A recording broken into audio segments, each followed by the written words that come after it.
do need to put in a pitch. If you want to go to 16rivers.org and look at our backlist, look at the current books that are being published, or just make a donation because you believe in what we're doing, well, I don't need to tell you how valuable that would be and how much we would appreciate it. We all work, we actually do work as a collective to bring the books out together. And it's a very interesting process, and we learn a lot about the book publishing business. But first and foremost, we're all poets. We do have an annual call for manuscripts. That's how we get new poets into the collective, and it's going on right now until February. So again, if you go to 16rivers.org and look for the submissions button at the top, you can see how to submit. And I urge you, I really do urge you. This is one of the purposes of this reading series, is to spread and do outreach. And now that we're all stuck at home, ironically, we get to reach out across the country, Faylita in Texas. And it's one of the, silver linings of this situation. So please look at our website, and if you feel like throwing your hat in the ring, go ahead and do it. I will say, I want to say this because we've talked about this. If you don't get picked, lick your wounds and come back and try again. It took me 3 times, so don't be discouraged if first time through. We like to think that we hold a pretty high standard, so sometimes it takes a while. We also want to thank Poets and Writers. Poets and Writers kicks in a grant that helps us pay an honorarium to the readers. All right, let me say a few words about poetry. I don't introduce in a conventional way where I would list all the books and all the honors. You should have received a flyer in an email, and there's plenty of honors and books listed there. You can go on the website and find these poets.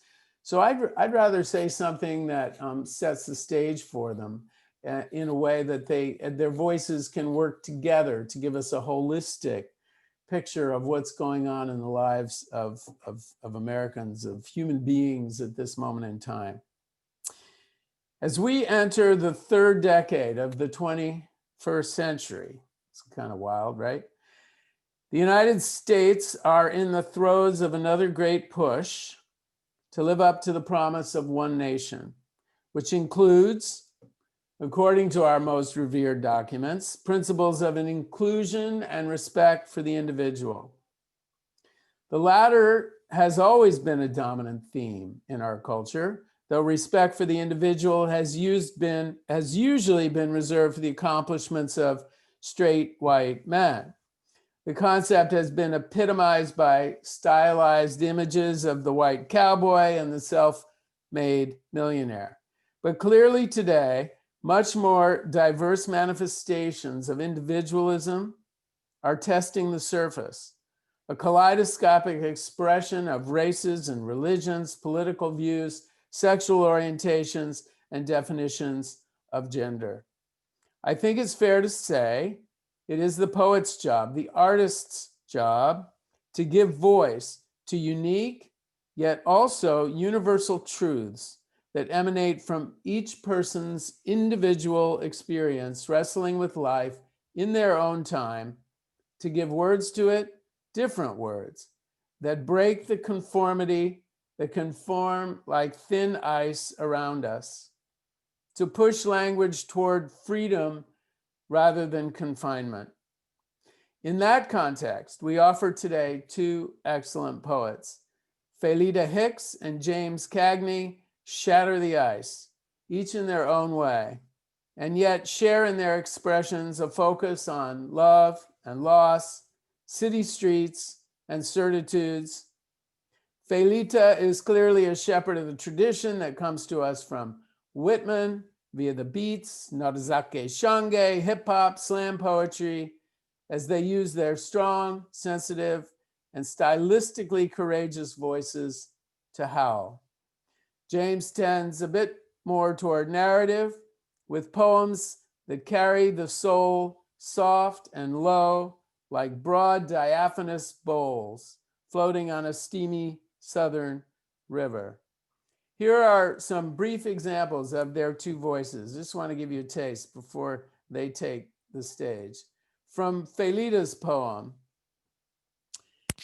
Saint She of All the Missing Things. I have to say, I love that title.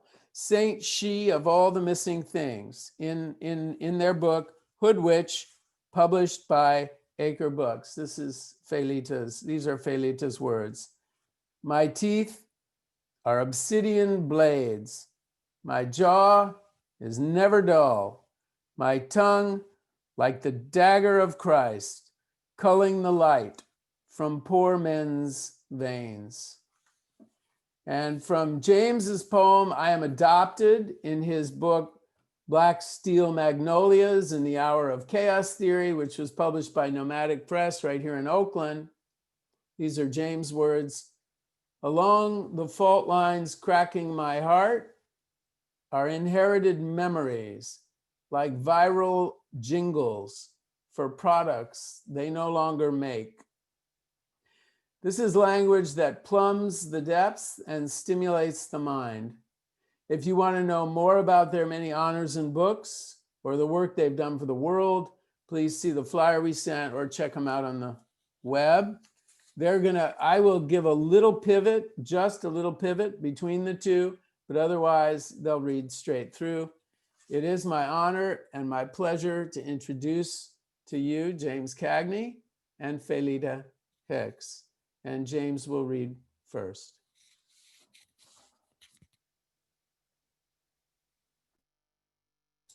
James, can you unmute yourself, please? Oh, that is true. I was muted. I was just chatting with myself, warming up. But Eliot, that was an extraordinary intro, and I appreciate you for that very, very much. I wanted to open with a poem that traditionally I would end my readings with. And I wanted to open with this for a lot of reasons. And maybe I should just say just for myself, based on how I've been feeling the bulk of this year. This poem is called I Feel a Scream Coming On. Out of the blood-soaked silence, like a child buried in a ravine whose spirit tugs at your sleeve and hair like the wind. I feel it coming over the horizon of the bitter truth that nobody believes you're really sick till you're dead, and pain is just a cry for attention. I feel it coming out of the clairvoyant silence that haunts this house like neon mice and shivers deep in the shadows where your ugliest secrets hide and watch your uneasy sleep. I feel it simmering down in my gut where compassion has fermented into hate and has become a demon fetus eating its way through vulnerable tissue and bone. It's coming out of my subconscious, whispering mantras I don't need to be reminded of. I already know what's coursing through these veins is deeper than the blues. Even my boss can see I'm worried after I hang up the phone. He asks if everything is all right. And like a fool, for the first time in my life, I tell the truth and say no.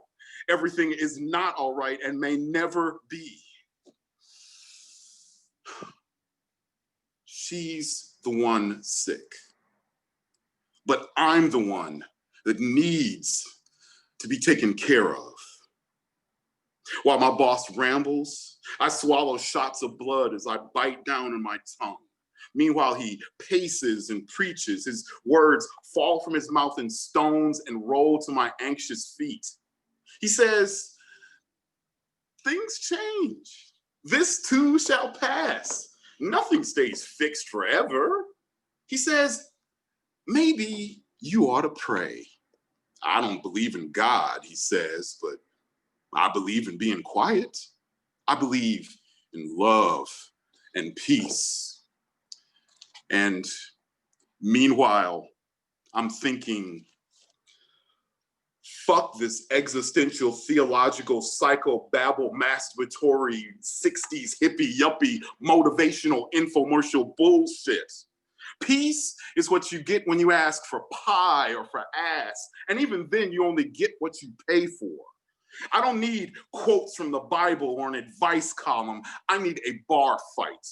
I need a bottle of something that tastes like swallowing a snake on fire. I need to be arrested, irresponsible, and mad. I need a lead pipe in a jaw. I need to sink my claws into a motherfucker's chest deep as a blackhead and sharpen my teeth on his gizzard. I feel a scream coming on.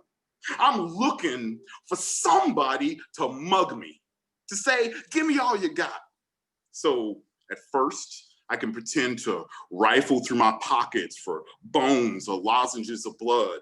Then I can grab him by his neck, look him in his eye and say, you just brought a pistol to a nuclear war, son. I got 4 years worth of pent up anger and frustration to work out on your ass. That sound you hear growling like a thundering train is coming out of my throat. It is bile with tentacles. And right now, it is all I got to give. All right. I have to give thanks to 2 people. First, artist Mary Sabane. Can't be an American and say Mary Sabane. That's probably not right. And I want to give thanks to San Francisco Museum of the African Diaspora. I did some poetry work with that group a few years ago. I did some poetry work with that group a few years ago. And this is one of the poems that came out of that work. This poem is named after a piece by Mary Sabane, and that painting, which you can actually look up now, is called Her Majesty Queen Sophie. Ordained beneath a halo of imperial elements, created herself from herself. Every particle, hair, thread in phototropic dance. Her aura of elemental beads and bracelets, feathered, lured, baited with lavender. Right eye sun, left eye moon, third eye Horus. Attuned, atoned, a crystal microphone. A golden triangle, sacred and immortal. Her rainforest of locks, power lines transmitting spirit. Gospel mouth seeding black pudding earth with fertile ululations. Her first praise song, a rainbowing sail unfolding midair. Colors from her throat ripening into their own weight and logic. Her Majesty Queen Sophie did not bother with Adam or Eve, instead roasted a root ball that opened, steaming into family, the poured foundation to a pyramid of divinity. Her Majesty Queen Sophie had a premonition. She saw a fatally wounded country, headless, hemorrhaging multitudes, chained for sale, cutting swaths through the desert. A collapsing landscape trembling with greed. She saw the silky fabric of the ocean, fevered, jellied with blood, chanting unfinished prayers in its foaming mouth. She saw a shaman toss a murmuration of Sankofa birds towards a sky sterilized blue. Birds becoming notes on sheets of vapor only God could read. She saw a flotilla of vessels like wedding cakes, bloated with spectral bridegrooms as death offered its sea-bound benediction before jumping its own broom. Her Majesty Queen Sophie screamed livid about the future, saw land more valued than the people orphaned upon it. She wept, there is no appropriate trade for any dead. Then watched ships stumble drunk through the fog towards a land of fevered infants, screaming in black bassinets behind a crib wall of bones. She stepped forward after them as planets went retrograde, bowing like soldiers. Crossing the threshold of the ocean, she spread her apron beneath an armada of ships, shedding its dead weight of shadows in ribbons of crimson bubbles. Imagine a school of volcanic sparks too hot to evaporate in the gelatinous atmosphere of the Atlantic. Come elements, come assemble. Let this day turn on divine behavior. she says, waving her purse-seiner apron beneath spirits shaking off their debt to life, bodies falling in spent casings. She flung them up to the blue-black canopy of space, elevated spirits crocheted into the digital graph of eternity. A convoy of the disappeared assumed into a corona of stars. This, a version of corrective rapture, rapture with purpose at history's altar, ending in hovering drones of kente print Kofis as an asteroid field, each a heart, a hearth, an ancestral campfire left burning on the porch to guide kinfolks home. Yeah, let me do this one real quick. This poem was written the day that Dr. Maya Angelou died. I felt like I owed this to her. And yeah, this piece is called Road to Revival. And it is, again, yes, for Dr. Maya Angelou. Illuminated triangle crowned by the sun. The call of this road soft as a mother's voice. Awaken to the living river of this road. Don't confuse poison for sugar on this road. Get lost just to be saved on this road. Dance for your testimony on this road. Be on the battlefield on this road. Use this path to step into your greatness. Be casually brave on this road. Stay fierce in your faith on this road. Tell the truth till glory, hallelujah on this road. Step into your courage. Bolster your spirit. Know your divinity. On the tongue that lifts faith above chaos. On the hands that built cradles when caskets were requested. On the pyramids, on the pyres, on the pulse of this new day, know your divinity. In the sanctuaries, in the sick rooms, in the gardens, in the office of politics, on the borders, in the matrix, know your divinity. In the bordellos with backroom nurseries, in the family reunions behind every prison wall, know your elegance, know your voice, know that your heart is not meant for storage. Know that if they call for rifles, someone must still bring bread. Know that last night something was said, and right at that moment, a man, a woman was healed. Between the president and the mendicant, between silk and steel conjoined above the fire, between the tongue's knife and the lover's caress, burns the blues of every hue. The call to freedom on this road, the feathery touch of love on this road, the rituals on this road, the forgiveness on this road. Praise the spirituals hanging like fruit above this road that fill our mouths yet remain whole and sweet for eternity. That poem did make the book Black Steel Magnolias in the Hour of Chaos Theory. And the next poem I'm about to do did not. I wrote this in November, December of 2019, thanks to Facebook, when my biological niece sent and connected me with a photo of my biological mother, maybe a week or so before she passed on.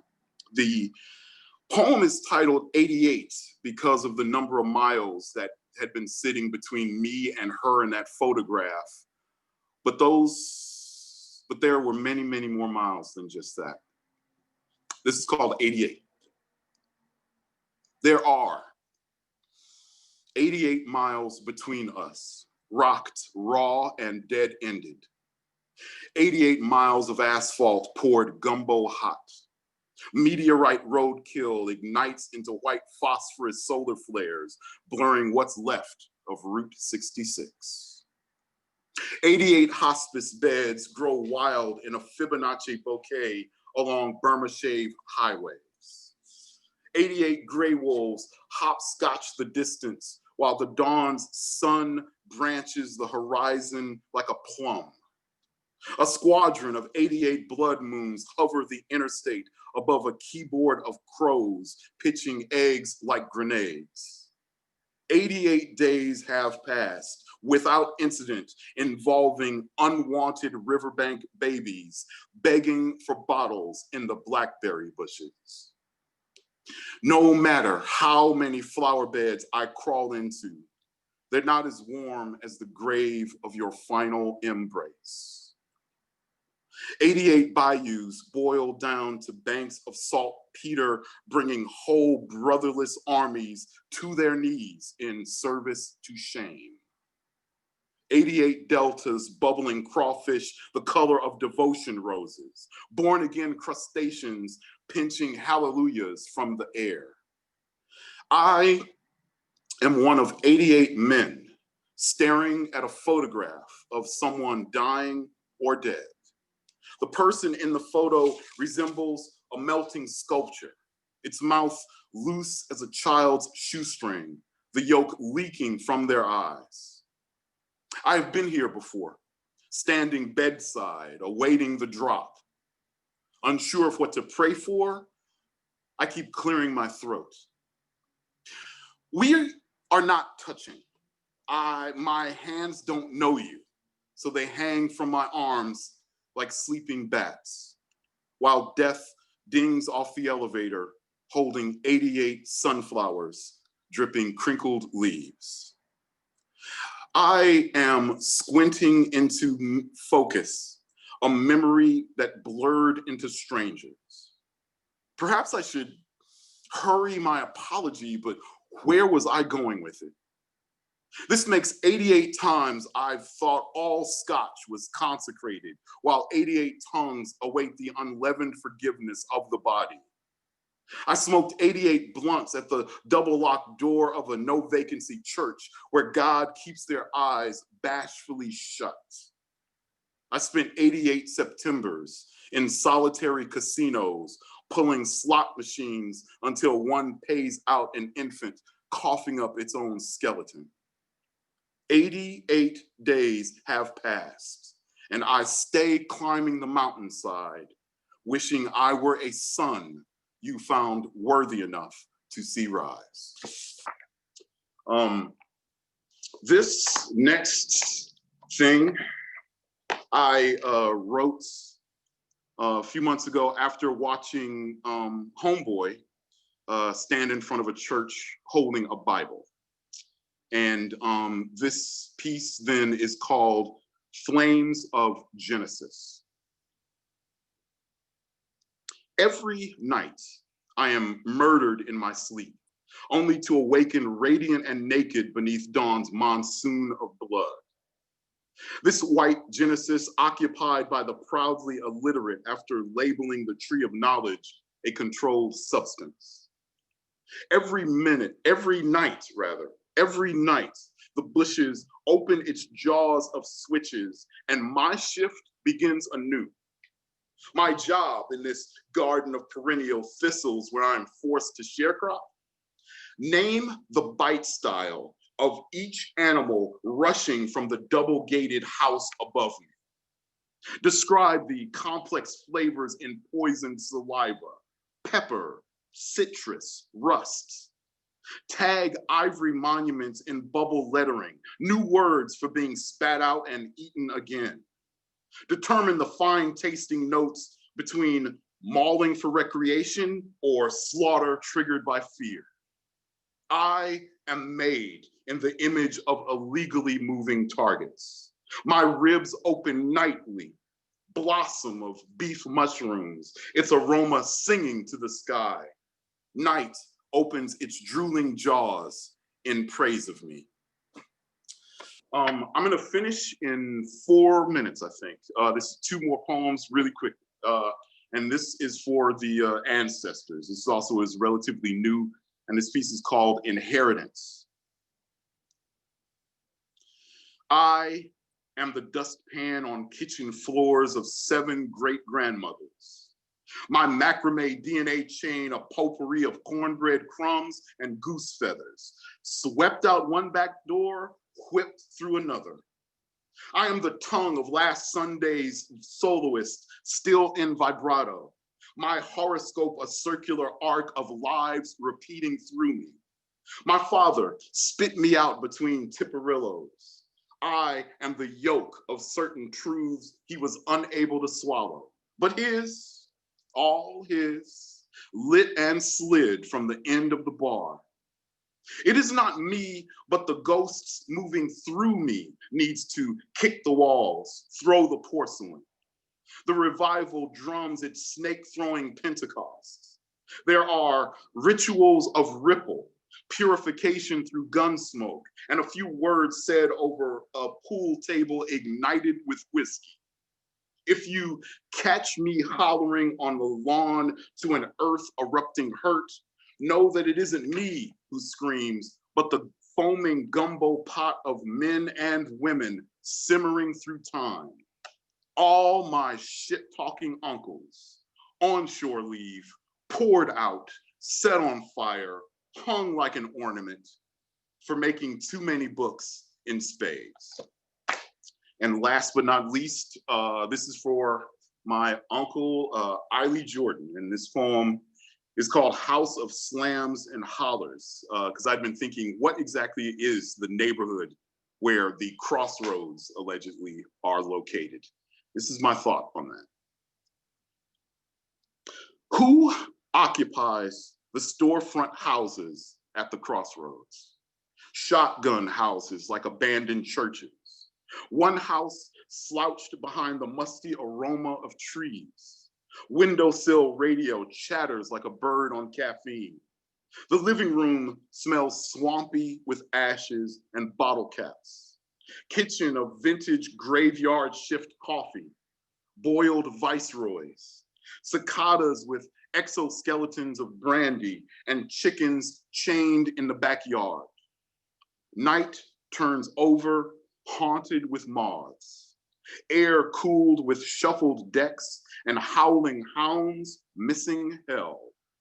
The methane of certain ghosts gets drawn like window shades, dealt in, poured shots at this place where the road crosses its legs like a gentleman.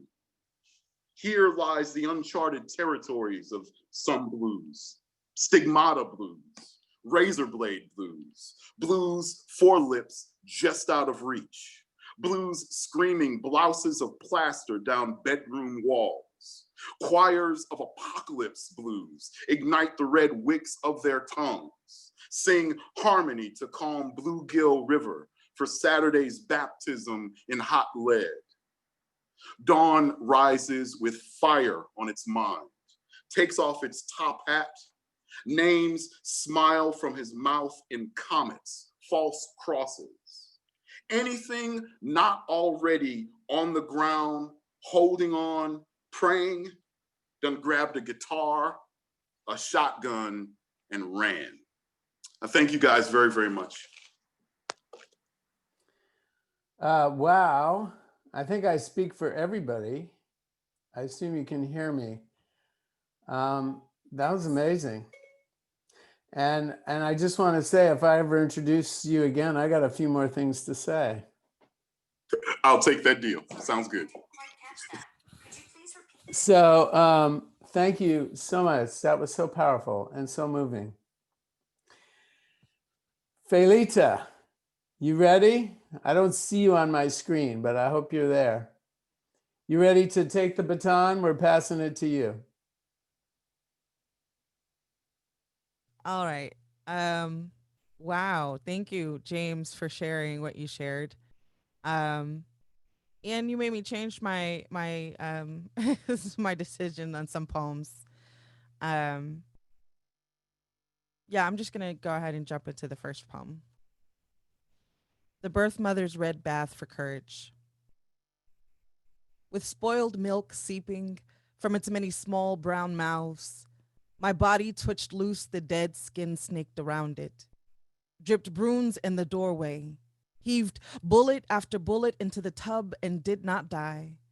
There are claw marks and hot grease stains where things came through. Signature survival signs etched around my belly at the hinge and the crevices, all of it evidence. I did give birth to something. There was a killing here, of a kind. Something is lost now, forced from a room in me. Something is stifled in this body. I have become a deconstructed basket of rose-colored towels singing on the hospital's floor.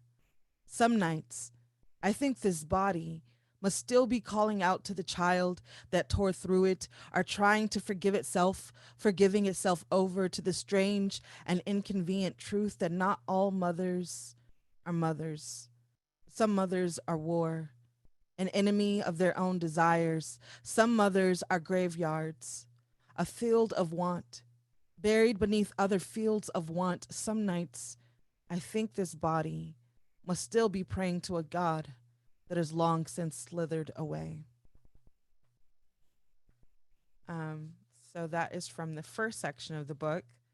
I absolutely enjoyed everything that you read. I can't see you now, but I'm sure you're there. Um, I have a lot of poems about the difficulty of being in relationship with my mother and my dad and my sisters. But in this book, it's primarily my mother that I talk about, and then my own experiences as a birth parent and the complexity of all of that, right? So it's been, yeah, it's been interesting. I'm going to jump through these poems because I picked way too many poems for you, and I want to be conscious of your time. So I'm not going to talk too much between each poem, but is that mine? Am I doing that? Probably me. Let me fix that. Cool. This one is called Photo of a Girl, 1994, God. If you have the book, anytime you see the letter X, that means I was questioning or trying to determine my gender or sexuality. If you see it just say girl or woman, that means that I was experiencing life just as a female or as a straight person. So, yeah. Photo of a Girl, 1994, God, Long Beach, California. I watched the flood splash and truck by my first floor window before I see God strut by with her iron and 40 ounce. A wave of bodies, glittering onyx, catches air, dips and weaves past the sill like a river of flies that splinters at the sight of her. A legion of black ants tripping down the street, screaming, run, as God pulls a hammer, whips spiders all through my kitchen, hoodies scatter into side streets as God saunters by in her slapping pink slippers and creamy silk boxers, unhinging, reminding them who they fucking with. God heard Samson got his dick wet, ships black hell into my living room. God says she's gotta knock that shit out, hawks a bullet into my bathroom. God, I think. Samson better go on and get his ass out there. God about to break her neck on me. Looking for a little goddamn justice. So that is about when I was younger. I was in a bathroom, in a bathtub with my family as shots came through our apartment. And there's something about the righteous anger of the black woman. It's a trope. I don't appreciate the trope, but I try to address it, that there is a very real and good reason why there's righteous anger. And so a lot of Hood Witch is about that righteous anger, where it comes from, where it stems from. It opens with the murder of a black college student, and talks about kind of her progression from being human to being a god, that's made through pain and trouble. I'm trying to create my own mythology essentially in the book. I wanted to do the one that was in Poetry Magazine. Yes, Gremlins. So this one is called Photo of a Girl, 1992, Gremlins, Somewhere, Carolina. My mom worked a job. I don't know what job she worked, but I was about 5 years old, and we lived in a trailer park. And so I wanted to talk about what it was like living in that trailer park. Photo of Girl, 1992, Gremlins, Somewhere, Carolina. where I first learned to collect dirt, the graveyard, surging with the effigies of women forgotten are drowned by the strange tide of hours, flooding their small and empty beds, blistered with the ghost of their men trapezing through the yard and the shoulders of their children. Where the army wives were hungry for large and hard harbors, our homes with cornerstones, anything permanent. Where Mama leaned against the double wide and S posed her back, where chain link girls to her home girls, she posted up against the slim carcass of the trailer she once roach smoked while she was out getting her babies baptized in North Carolina's largest pool of spousal ejection, Fort Bragg, where scoops of women cocked back their glorious rounds and checked their spines in a honeycomb of fatigued men. Whereas grassy kids trained muddy snapping turtles to be combat ready, chucked grenade shaped pine cones over concrete lots, and touched each other under our houses. Back when I never knew what sort of work my ma did, but I did know that whatever it was required she unzip her skin at the end of the day and paw a cool cigarette between her fingers to let steam run through her dank lips, up and out into the facade of a clear blue sky. When she was shady, just like the panther stalking up the plank of her calf and digging into her plump waist. When I learned to say daddy, whenever she said daddy, when his face switched texture and tone depending on the shape of the moon, when I learned it was only a phase, listening to the shallow waves tapping against her bedroom door whenever my father finally found his keys. Whenever my mama remembered what love tasted like, when it wasn't salted with the solitary years of being a war's wife, back when my mama said I was too young to recognize danger, when danger followed, when I climbed onto the couch and tried to revive her late in the morning, or tried to catfish her animal onto a paper plate or into a bowl or something because we were hungry. When danger fed my sisters and I Cocoa Puffs and bologna sandwiches and count down to the days, damn it, until we could finally get up out her house and went on and raised up little gremlins of our own. So, a lot of about when I talk about what it meant to make the decision to be a birth parent, I talk about I've already raised 3 kids, and those are my 3 younger sisters. Um, and so I've had the reverse experience, I feel like, where I finally get to be a kid now that I'm 35. So there are a lot of poems I really enjoy about this in Hoodwitch, but I am obsessed with my new poems. So I'm going to share some of those with you, and then I'll end with a poem that is in Hoodwitch. The new collection that I'm working on is tentatively titled Flowers in a Field of Terror. And it is related to the work that I do as an activist. I volunteer with a number of social justice nonprofits. We're working to basically change policies that get people deported or people put into a jail. Citation eligible offenses that result in death in the cases of George Floyd and Sandra Bland and things like that. So I talk about my experiences with having been incarcerated. I was arrested for failure to appear warrant. I spent 45 days in a county jail for a $25 check that bounced that I wrote to a grocery store. It had a very long-term impact on my life, a decade to be exact. And so I talk about how, things like the inability to afford food should not end up in completely derailing your life and harming your ability to work or live. So I'm going to start with ASMR Sleepcast the night after being released from the rural county jail. The highway swells like tide, and I lay awake, willing dozens of wills to swerve loose of the pileup I know is coming. Always comes when I am away, being black and bothered under its waves. Coyotes make long distance calls with the dogs from the apartment above me. All night, someone has been mad or lighting up over something the dog has done. The dog must drown. And there it goes, off into the wilderness, alone. Late into the foggy afternoon the next day, I listened to the glass bottles and ash cans roll softly down the sidewalk of Ocarina Springs Drive, into the uncut grass and trees outlined in neon signals for shearing, into the wet and cluttered clearing dotted with grocery bags and baby blankets tied up like walls and hanging from a few dozen branches.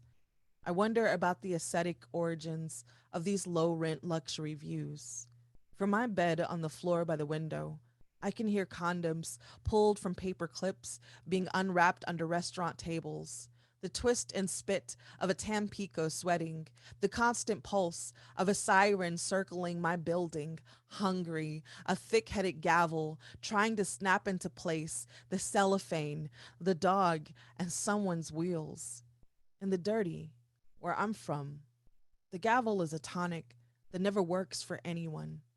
We can only ever fall asleep to the sound of the river flooding. So, I live very close to a river, and when I say close, it's like at the end of my street, and it does flood here. And the street that I'm at, that I live on now, is less than 10 minutes from the jail that I spent time in, and so I talk about how close everything is in this rural part of town. Um, I'm going to read Before Moving to Austin, which is another short poem. Before moving to Austin, you should know this city's thirst for copper tin sediment and meat, fresh from the workers of the dying farms and fields, is never sated. The most American thing we've done: let them in through the back door and give them a uniform to die in. No one wants to admit that this city, sick without a steady flux of salt leaking, star beaten bodies, will turn in on itself and chew on my sisters, their faces, an edible bouquet of black and bloody balloons, my brothers, their ghost, hanging like spinach in the city's teeth, swinging from construction cranes as flags for the dead are dying. You should know, this city would eat its young for a profit. Um, so that one is published in Friction. It doesn't say exactly that in Friction, but poems get published and then you edit them afterwards, uh, and then you put them in a book and then you edit the book after it's been published. It's a lot. I'm gonna read a poem for Rudy since today is Rudy's Day. You may or may not have heard Rudy Giuliani has tested positive for COVID. I was positive for COVID back in May, and then I lost my uncle and grandfather to COVID this year, and a friend to COVID. The poem that I'm going to read, though, is something I was working on before this year even happened. It didn't end up in Hoodwitch, but it will be in the next one. Rudy Giuliani prepares his famous Italian stop and drop recipe for the NYPD. Under stop and frisk, New York police officers were empowered to detain and search people for often vague pretexts. The Washington Post, September 26, 2016. Listen, kid, I learned to cook standing elbow to elbow with the fishes 7 nights a week. Cost me damn near $1 million, but I learned how to inspect, prepare every kind of skin on every kind of fish with just a pinch of salt. Fish. You know what I mean when I say fish, right? Of course you do. 30 some odd years later, and there's no real recipe, of course, but there are rules. First, you've got to get the skillet very, very hot. You know what I mean when I say hot, right? Right. You're going to need hard iron, a black steel, depending on the size of the fish. You hear me, kid? Black steel, a hard iron. I guarantee the skin won't stick if it's hot enough. We want to brown first, but not burn yet. So get it to heat. I mean, skin sticks for two reasons, right? Either the pan isn't hot enough or the skin isn't dry. The pan could always be hotter. And the skin is never dry. Fish come wet, right? Fish just fucking jumping off the ship straight into our harbor. That's just how they are, stinky bastards. So, of course, you gotta pat down the skin. Do it again. Again, pat the skin hard. You want to make sure this fish is ready for what's coming, right? Keep the skillet hot, hotter, make it smoke. We're going to season the flip side with a neutral oil, some olive oil or some shit like that. Neutral. Who even knows what that neutral means? I don't. And I'll tell you, the chef, the head chef, he doesn't give a fuck either. It doesn't matter. Whatever works. As long as it's seasoned, right? Then press. Just once if you want crisp skin. But I like mine pretty much burned. I like the way the smoke sits in my throat. So I press again and again until it's good and flat. The proteins immediately contract when you do this. The fillet spine curves upwards, so you gotta press hard. Don't worry about the fucking reviews, just press hard. If you do it right, that shit will come right off later. Press again on the flesh until the fillet flattens out. Just a matter of minutes. Seconds. Flip at the end. Don't mess with it. They've got cameras now. Don't flip it back and forth. Just let it go. Inspect the skin while you wait for a plate and some utensils. That's it. Serve the fillets. Ta-da. Fish. You get the idea. Don't you, kid? So, a lot of the poems I've been working on are in different voices, trying to just kind of capture the odd way that people, they go, no, that's okay. Obviously it's okay. This is okay thing to happen, and the way they rationalize it. And so, yeah, I'm gonna do one more poem from this, and then I'm gonna read my last poem from Hood Witch. Like I said, I'm obsessed with my new poems, so that's why they're there. This poem is called How to Burn the Fields and Bring Back the Crops. It is actually a very long poem. It has about 30 sequences in it so far. I'm just going to read a couple of those sequences. In a quiet hall that sits beneath a church in West Chicago, too many of us are standing in a circle, waiting for introductions. Some with our headphones on, some with our fingers crossed, some with our eyes on the trays of food behind us. The radio on my hip burrs, pitches, hums, and condenses until I can hear clearly, an enunciated whisper clapping through. Hello, my name is, and I want to thank you all for being brave enough to be with us today. Brave, as in willing to be seen, in the sanctified light that we've been burdened with this morning, to be noticed for what we are all previously incarcerated or detained.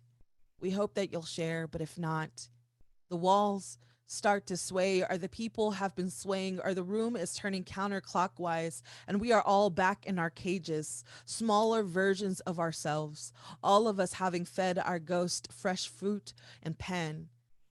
We acknowledge that we reside today on the traditional territories of the three fire peoples, the Ojibwe, the Odwara, and the Badwali, on the land purchased after 2.5 years of open warfare, decades of violent encroachment, and the defeat of a pan-Indian movement to keep settlers out of the Great Lakes region, and the Treaty Chicago in 1821, receiving their final payment before moving westward in 1835. The area was also a site of trader gathering and healing for more than a dozen other native tribes. And we are silent. We too are familiar with the decades of violence, war and treaties in the West. We are familiar with Chicago and with gathering and with tribes who need to heal. Please choose a direction and tell us your name, your pronouns, and where you are from. I want to choose every direction. Know the words in every language for every gender I am. Explain that I don't know how, and I know where my blood first got cut. But instead, I choose the 2 chairs that are the West Coast and watch as the rest of the circle splinters. Some to the far east, over by the restroom, some to the far west, next to the coffee, some to the south, the only part of the room that hasn't felt the blasphemous sun.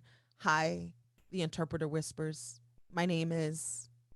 I go by she, her, and I am from Guatemala.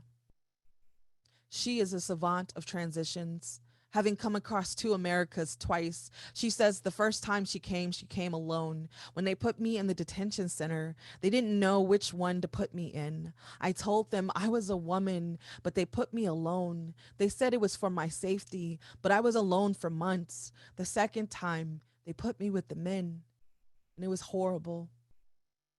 Do not call us by our dead names.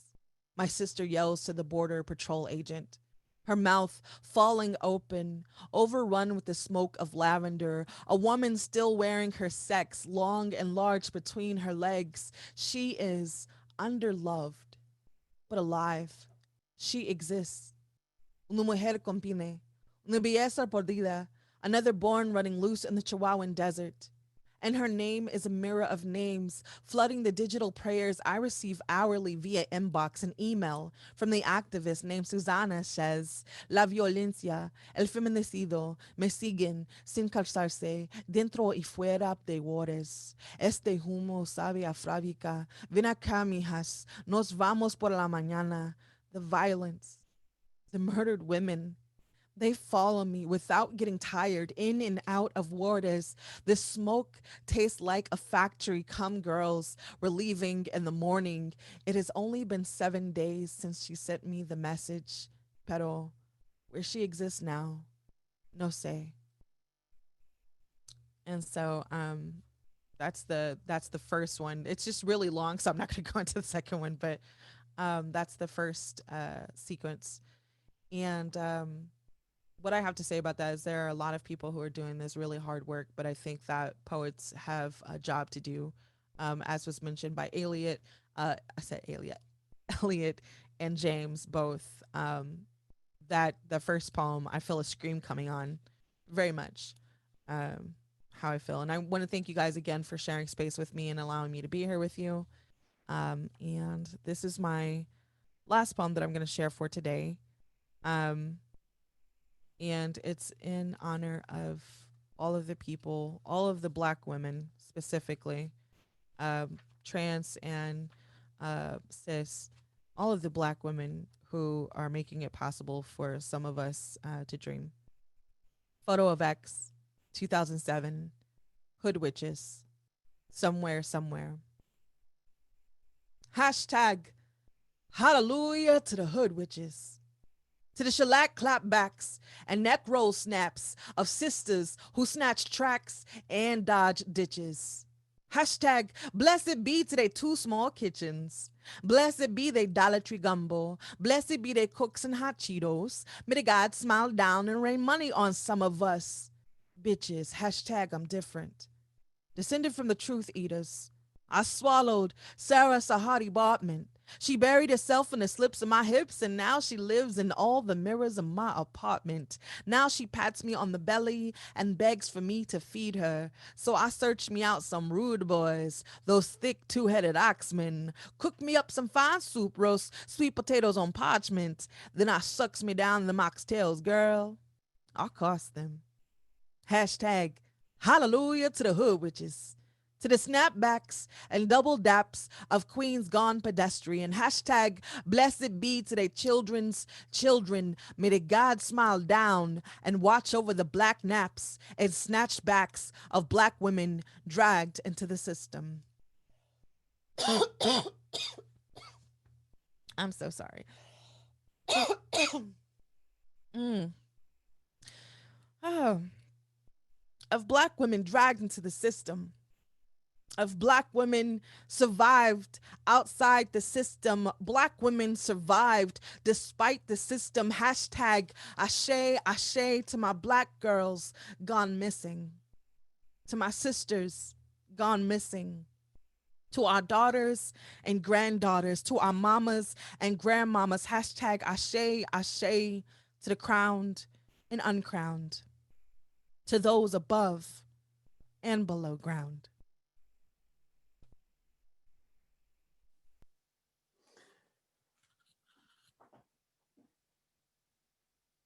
Faylita, I assume you're done, right?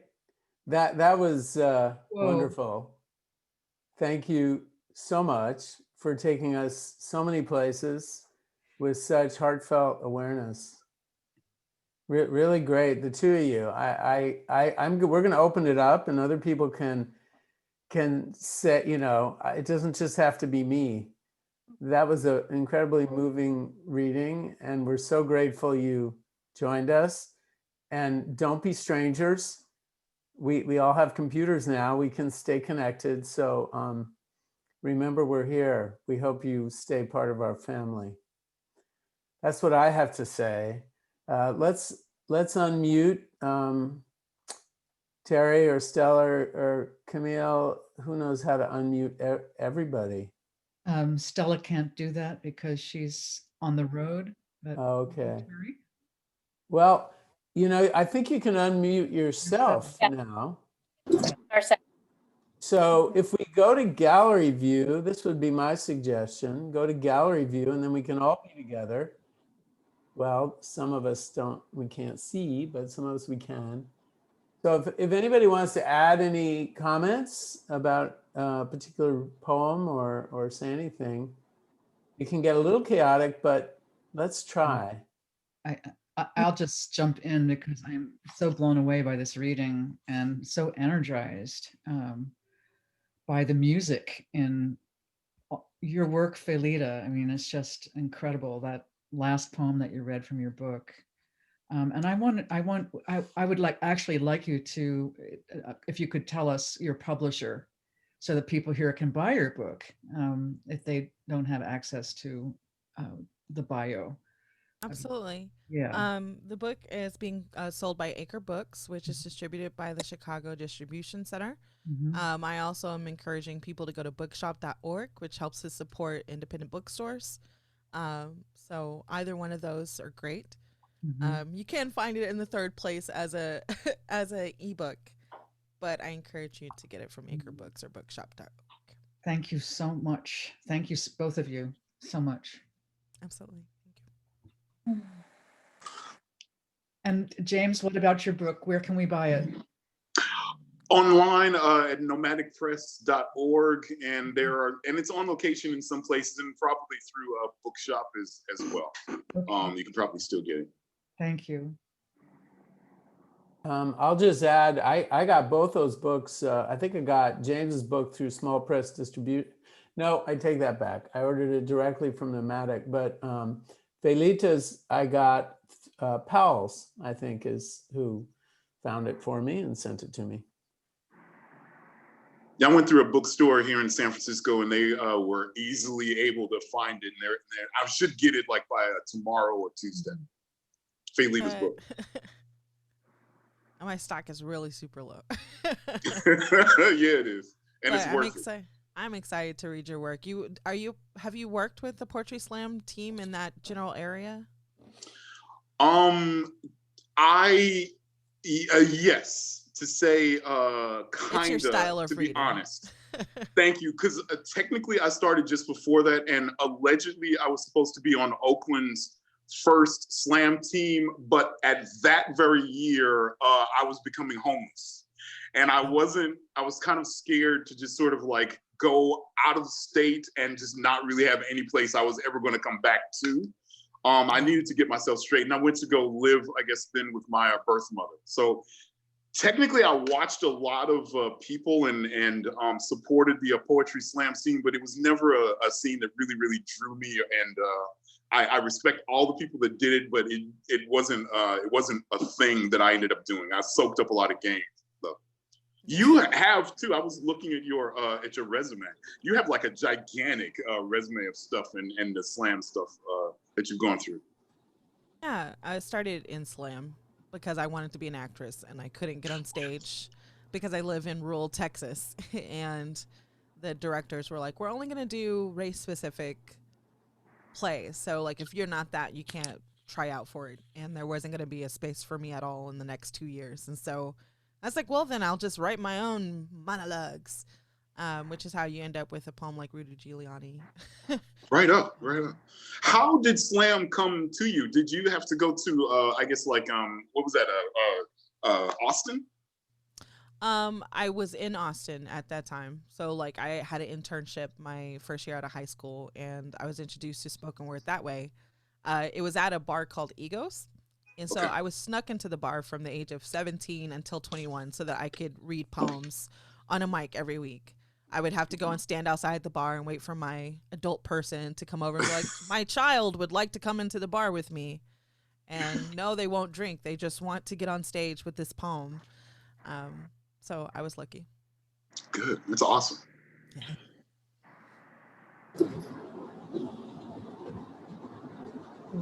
So I have a quick question, if that's okay. First off, thank you both so much for doing this.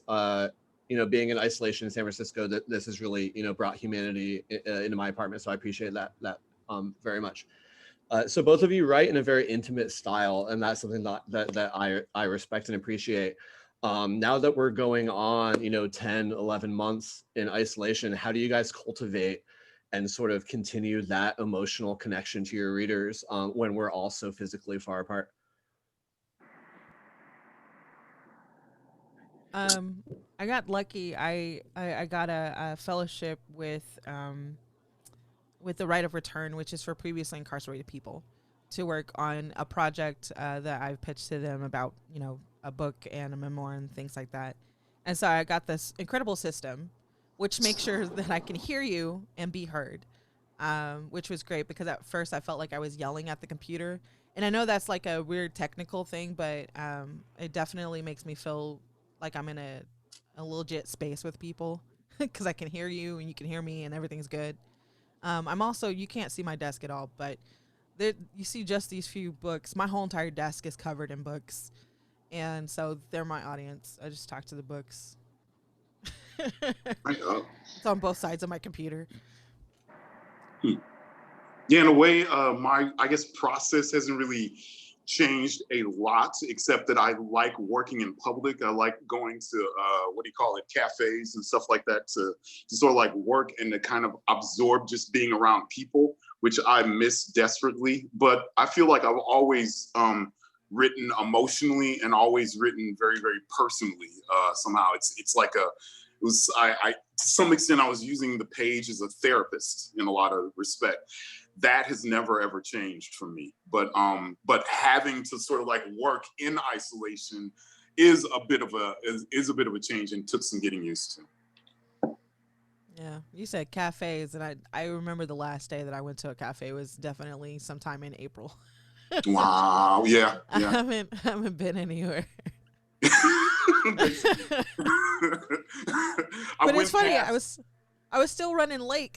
I don't leave my house, and I was still running late because that's the way my life is set up. But when it comes to writing, I think I have so many people who are continuing to do work in the field, and so I've decided that that's my job. I don't have a job. This is my job. So my job is to learn and write and try to document the moment, because I do think we're in a very besides the pandemic, I think we're in an extremely historic moment, and that in 200, 300 years, they're going to be like, what were people thinking? What were people feeling? And it's my job to document that. Yeah. I was very lucky to get into a workshop here in Oakland through the Eastside Arts Alliance that does like these weekly Zoom workshops and stuff. Have you been able to connect with any workshops or anything like that? No. Okay. Well, Eastside Arts Alliance is still available. I was like, yeah, I've hosted some workshops, but I haven't been in many. Not for the lack of wanting to. It's more like a time thing. The project that I'm working on takes up all my time. I went to bed last night at like 5 a.m. because I was working that late. I just I work a lot solitary. So for anyone who's anyone who likes that alone time, this is the perfect time for us. Just plenty of alone time. Nobody expects me to show up, so I'm like, great. Perfect. I have an interesting, I'm listening to you, and I have a question. relevant, I think, to the question that Brian originally started with about connecting to other people in this time of pandemic. So much of poetry comes from memory. And if we're alone, we can delve into memory and connect with, even people who are no longer with us in powerful, powerful ways. But when I was listening to your responses, I was curious as to whether, and it occurs to me, I wonder if being out in the world and connecting with people in cafes or in these other ways that we're so deprived of now, how much does that, contribute to the triggering of memory?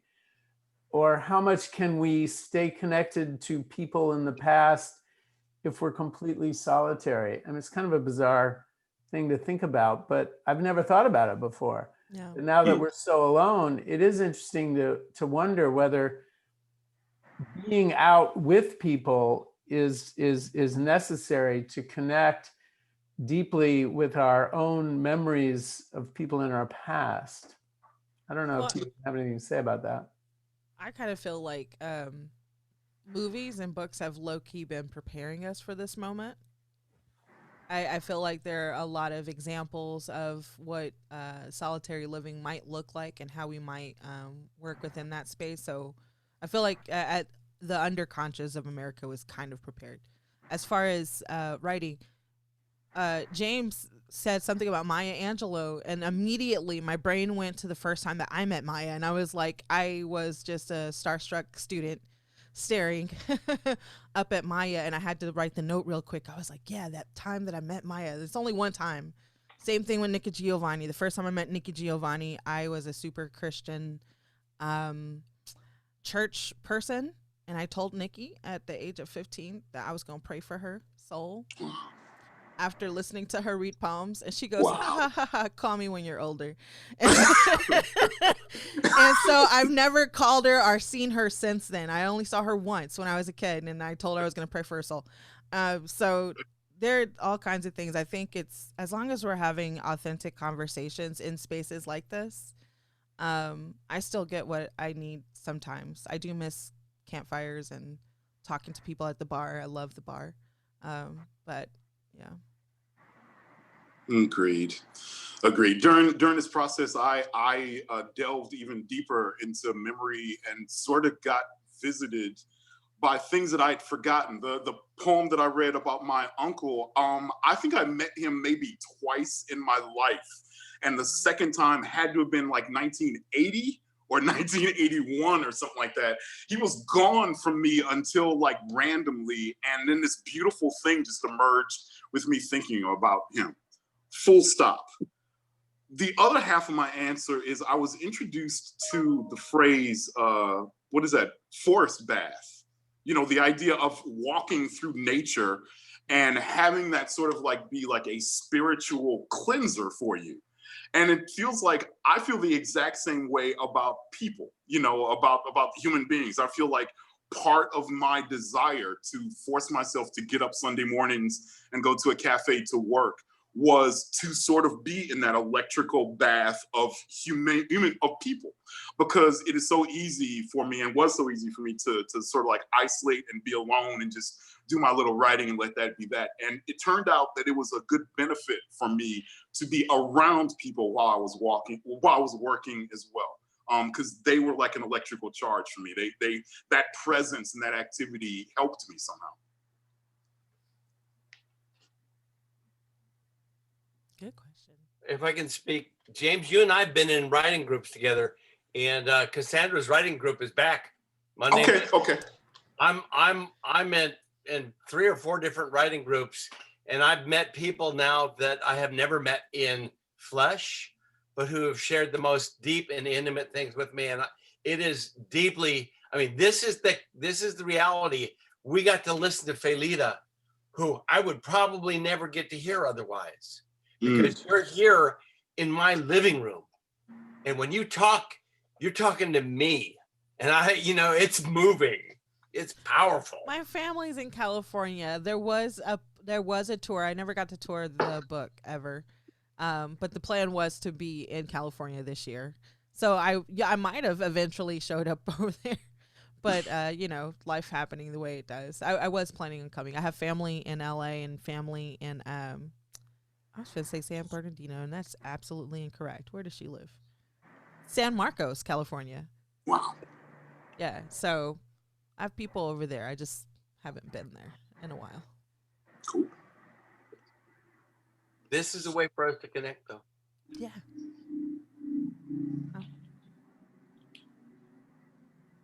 Well, I will jump in and say we're going to keep doing this. We got another one at the end of February. I think it's the 28th, last Sunday. So you can join us. Ricardo Paulosa and oh, see, I shouldn't have done this. Hold on. Now, we would miss out on moments like this, which are great moments. Jose Luis Gutierrez. I didn't want to mangle his name. They're going to join us end of February. So we'll have another soiree. We could call it that, right? And bring people together. Is there anyone else who wants to make a comment, ask a question of these two amazing poets? Well, I know I wanted to say thank you for hosting this. It's the second to last thing I'm doing this year. And this one is like I had time. I'm only doing 5 minutes at the next one. So thank you for allowing me to be in space with you guys and to share that so I can get that out of my system before the end of the year. And as far as the press, I know that I don't think I have a book from the press, but I will be making sure that I can get some books from the press and then sharing the press. So is there anything I should tell the people on my Twitter about your press? Check us out. See what we do. Open period until February if you're looking Yeah, to publish. yeah. Now, we previously, you kind of had to live in the Bay Area to join our press because we would meet in person and do the work. But everything is changing. And we're contemplating changing our structure a little bit because we do want to reach out, especially now that we're all online. But we do want to reach out and extend across the country in various ways. So yeah, tell them to look at our manuscript guidelines, send it in, and we would love to read the work. We'll share the info. And it's easy to find us at www.16rivers.org. That's probably the most important piece of information so that they can, anyone can access all the other pages on our website, including our submission guidelines and our list of published books. And let me put in a pitch for a recent, we've done 2 anthologies, and the most recent one is called America, We Call Your Name.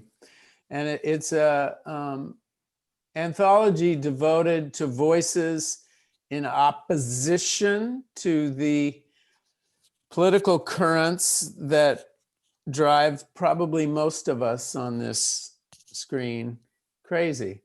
So yeah, to recover our purpose, to recover our dignity, to recover our moral center. It's quite an anthology, and it's being used in schools now. We have a new program using it in schools across the country. We're even going to go international. It's a very lively thing still, even though it was published a couple of years ago. So you can find that on the website too, America, We Call Your Name. It's got, I mean, if you look through the list of poets that have contributed to it, both living and dead, I might add. Wait, is that right, Terry? Some dead poets in there too, right? Yes, Dante left us quite a while ago. So did Walt Whitman, and yeah. I couldn't remember if it was just the previous anthology that had some dead poets too. But anyway, check it out, America, We Call Your Name. It's a fabulous, really important publication. Okay, well, with that, I think I will bring us to an end. But if you can't tell how full our hearts are, then you're not looking. We are so appreciative to you, James and Faylita, for joining us today. And that was really something as far as readings go. So really Thank you for appreciate having it. us and inviting us. It was a great reading. I loved Faylita's reading and cannot wait to get my paws on that book. Yeah, well, it'll be coming tomorrow. Same. I gotta get mine from you, sir. And Faylita and James, I will record the chat comments and send them on to Eliot, who can forward them to you, because it's nice to get that kind of feedback and hard to pay attention to it while you're reading. Thank you. Okay. All right. To all of you, thank you for joining us and making this afternoon so special. And we hope we see you again. All right. So long. All right. Keep poetry Thanks, alive. everybody. All right. Thanks, everybody. Have a good night. Bye.